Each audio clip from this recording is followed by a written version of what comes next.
মন্দিরের প্রসাদ সবসময় এত সুস্বাদু হয়, খাওয়ার পর মন প্রাণ জুড়িয়ে যায়। এটা কি যেন অপার্থিব শান্তি মনের মধ্যে থাকে, সবসময় এই প্রসাদটা খাওয়ার জন্য মনটা কাঁদে। আজ শুক্রবার মন্দিরে এসেছি। আমাদের গ্রামের মন্দিরে প্রতি শুক্রবারই এই গীতা স্কুলে ক্লাস হয়। গ্রামের সব বাচ্চারা আসে, দেখেই মনটা জুড়িয়ে গেল।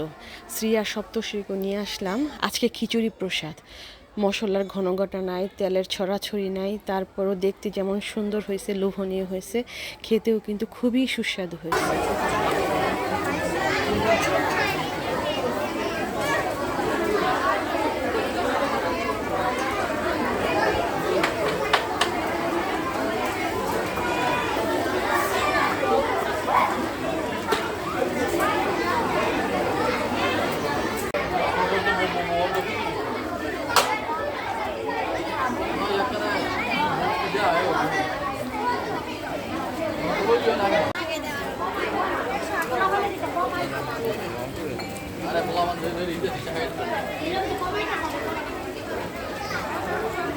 প্রসাদ নেওয়ার পর আমি চলে আসলাম আমাদের নির্মাণত নতুন বাড়িতে, মানে মন্দিরের কাছে আমাদের বাড়িটা তৈরি হচ্ছে।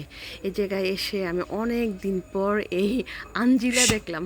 এটা আপনারা কে কী নামে মানে চিনেন আমি জানি না, মানে আমাদের লোকাল মানে স্থানীয়ভাবে সেটাকে আঞ্জিলা বলা হয়। দেখেন কি সুন্দর কালার। এরপর ছাদে উঠে গেলাম, পাশেই আমাদের দাদুর বাড়ি, বৌদি ছাদ বাগান করছে, কি সুন্দর সব শাক সবজি হয়ে আছে।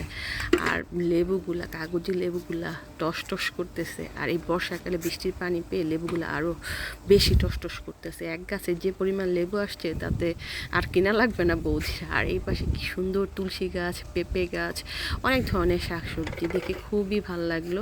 কারণ আমারও মানে ছাদ বাগানের প্রতি তো আপনারা জানেনই দুর্বলতা আছে। আর এই যে দেখতেছেন সবুজ গালিচা বসানো আছে, আসলে এটা হচ্ছে কচুরিপানার গালিচা।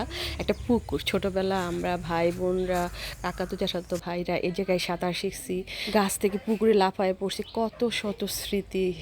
সত্যি এখন খুব খারাপ লাগে। বিকেলবেলা আমি এই যে বানালাম পুরি, আর এটা সমুচা, নিরামিষ সমুচা।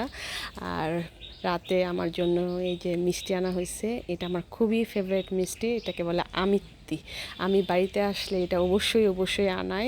আর যদি কেউ খুলনা আসে তখনও বলি যে এটা আমার জন্য নিয়ে আসো। মানে যত শত মিষ্টি খুলনায় পাওয়া যাক না কেন, ভালো মিষ্টি, এটা আমার অনেক ফেভারিট, অনেক ফেভারিট। এই মিষ্টি আমি খুবই পছন্দ করি।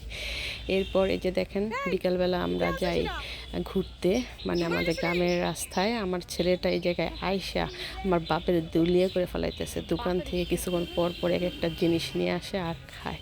কি যে একটা অবস্থা। এই হলো মামার বাড়ি।